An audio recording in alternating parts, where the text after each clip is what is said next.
To grasp the message of the telegram is harder.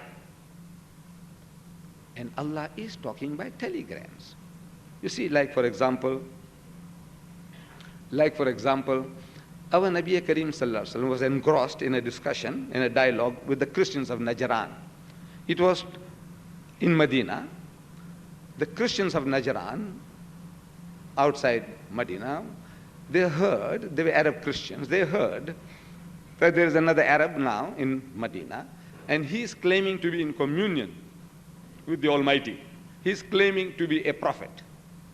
So they said, let's go and cross-examine him. Let's find out what he knows. So they came to Medina, and they were housed in the masjid of the Prophet, Masjid al-Nabawi, very simple structure.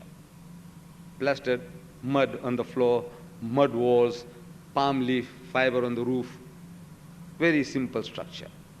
There were no hotels or no motels in those days. So they were housed in the masjid, they slept in the masjid, they ate in the masjid, and they had the dialogue in the masjid. And when Sunday came, our Nabi Kareem Sallallahu Alaihi Wasallam offered the masjid. They said, look, you can offer your prayers here. He was that tolerant. But during the course of the discussion that was going on, the spokesman for the Christian poses the question, say, all right, now tell us now, among so many other things, oh Muhammad, now tell us, what is your concept of God? So our Nabi Kareem Sallallahu Alaihi Wasallam, he doesn't start like you and I. When we haven't got a ready answer, we say, well, you see, it's like, you'll try me out during question time, and you'll see it. You see, well, you know, everybody is fumbling for words, for thoughts, trying to gather my thoughts, and I go around the bush a little bit. Everybody goes around the bush, you know, others going around and around, beating around the bush, till he says, yes, this is the answer. Our Nabi Kareem Sallallahu Alaihi Wasallam, he doesn't do that. He is waiting for the Almighty. He wants to know, say, look, Ya Bari Ta'ala, what shall I say? He is communing with Allah. Nobody hears him. He is pressing, so to say, his spiritual buttons, trying to contact the head computer, fi lawhim mahfuz, from the preserved tablet, the knowledge is coming. He is pressing his spiritual buttons, no buttons there. There are no buttons there, but figuratively, so to say, he is pressing his spiritual buttons. Ya Bari Ta'ala, what shall I say? Comes the answer. Qul huwallahu ahad. Say, he is Allah, the one and only. Allahu Samad, God the eternal absolute. Lam yalid wa lam yulad. He begets not, nor is he begotten. Wa lam yakun lahu kufuwan ahad. And there's nothing like unto him. Now, once I repeat that, I said, now, what did I say? Ask people, what did I say? He said, well, you said that there's only one Allah, one God. I say, yeah. What else? So, well, it's got no father, no son. I say, yeah. What else? Can you see it's difficult? Because it's all concentrated stuff. It is so concentrated. And the message is so, it's so much pervasive. So much is involved in these 4 short verses. It's like an ocean of theology, the knowledge of God, an ocean. This 4 verses.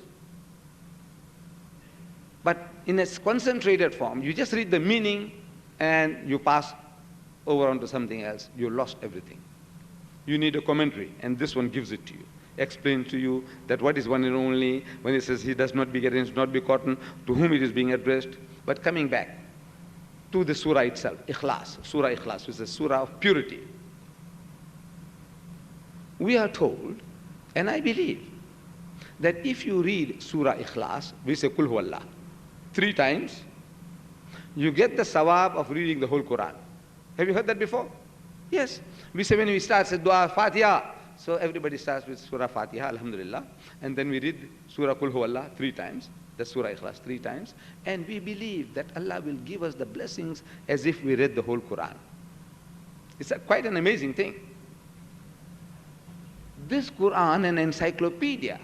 You read 12 lines, that's 4 times 3. 12 lines, 12 verses, 12 ayahs. And you get the value of the whole Quran in blessings. Doesn't it make one to think, what is there in it?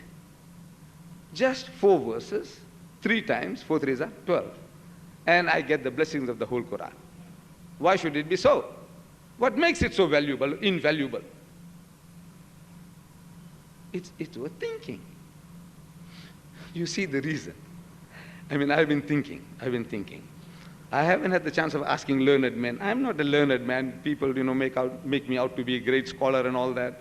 Actually, I'm a furniture salesman. I've been talking, and I talk myself into talking. Therefore, I come and stand here before you. But I have not had the good fortune of going into a university, secular or religious. The only time I go into a university now is go and talk to them. I haven't had the chance of going and getting any benefit from them from beforehand. So, just thinking about it, what makes it so valuable, invaluable? So I find that this surah, these 4 verses, are the touchstone of theology. Means a testing stone of theology. Theology means the knowledge of God. Is the touchstone. If you have this touchstone, you will never go wrong. Any concept of God, any community, any religious group comes along to you and gives you a concept of God. With these 4 verses as a touchstone, you can either accept or reject. There is no theology on earth that can confound you if you have these 4 verses in front of you, if you understand its meaning. The person comes along and he says, God is 2. Like in Zoroastrianism, there's a God of good and there's a God of evil. He says, tell them, Huwallahu ahad. He is the one and only God that there is. He's not 2. The Christians say he is in a trinity, 3 in 1. He says, no, say, Huwallahu ahad. He's the one and only. They think there are millions of gods like our Hindu cousins. He says, no, say, he is the one and only God that there is. Negatives, all ideas of a plurality, 2, 3, or many. Out. Touchstone. Lam yalid wa lam yulad. That he does not beget and is not begotten. The Christians say that Jesus is the only begotten Son of God. They say, no, lam yalid wa lam yulad. Negative the idea. Any theology comes along, this is a touchstone. And they say, God is like this, God is like that, he's so handsome, he's like old Father Christmas, Santa Claus, sitting on some planet with his feet dangling onto the earth as his footstool, the heaven as his canopy, the loving Father in heaven. So it says, وَلَمْ يَكُنْ لَهُ كُفُوًا أَحَدٍ. There's nothing like unto him that can be imagined. So anything you think or imagine is not him. Finish. This is the touchstone. See, the touchstone the jeweler uses. You ladies are familiar with jewelers. You go along, let's say your grandmother left some old jewelry, and you take it to be 24 karat gold. And you want to have it remelted and into some modern design. So you go along and say, now what is this worth? My grandma's, thick, heavy necklace. So the guy, the jeweler, he rubs a part of that jewelry onto his touchstone, his black granite, smooth black granite.